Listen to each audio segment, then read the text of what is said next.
Hey guys, subscribe and press the bell icon to never miss a video from. Dear brother and sister, we continue studying Cambodia labor. Please like, subscribe, bell and share. Dear brother and sister, how are you today? Please study with me about Cambodia labor law. Please go on Chapter 9 now. Chapter 9, Work-related accidents. Article 248. An accident is considered to be work-related, regardless of the cause, if it happens to a worker working or during the working hours, whether or not the worker was at fault. It is the accident inflicted on the body of the worker or on an apprentice with or without wage, who is working in whatever capacity or whatever place for an employer or a manager of an enterprise.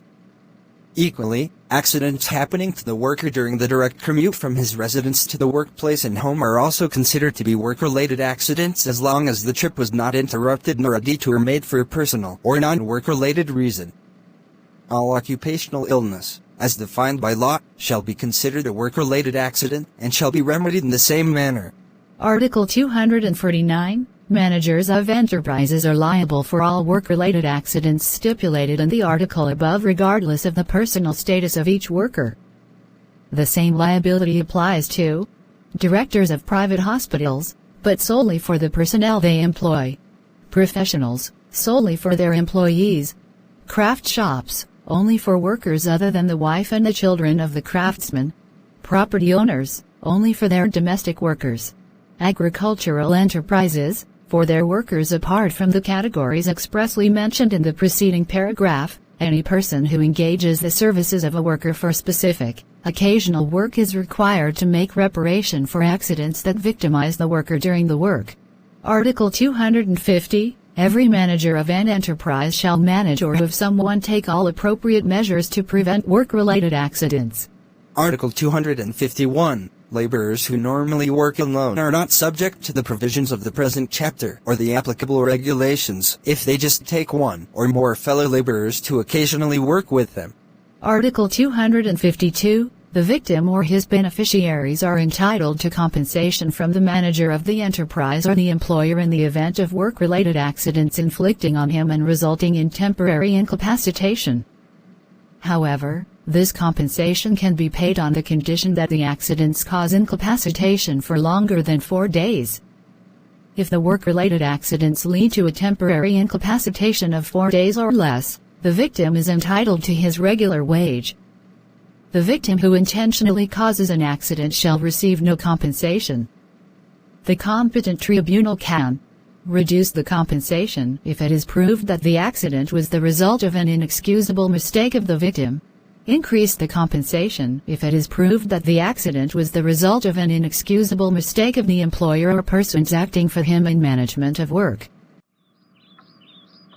Article 253. Compensation for fatal accidents or for accidents causing permanent disability is paid to the victim or his beneficiaries as an annuity. Supplementary compensation is granted to a victim who requires constant care from another person.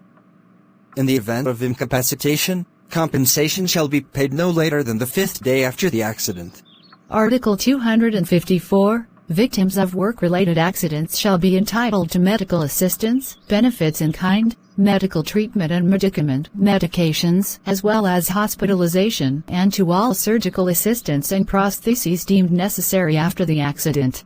Article 255. Notwithstanding the preceding provisions, victims of work-related accidents can benefit from more favorable conditions if there is such an agreement between the parties. Article 256. A general insurance system obligatory for work-related accidents shall be set up. This system shall be managed under the insurance of the National Social Security Fund, Caisse Nationale de la Sécurité Sociale, CNSS. Article 257. Current regulations continue to be in effect until the promulgation of regulatory text or regulations on social insurance for occupational risks.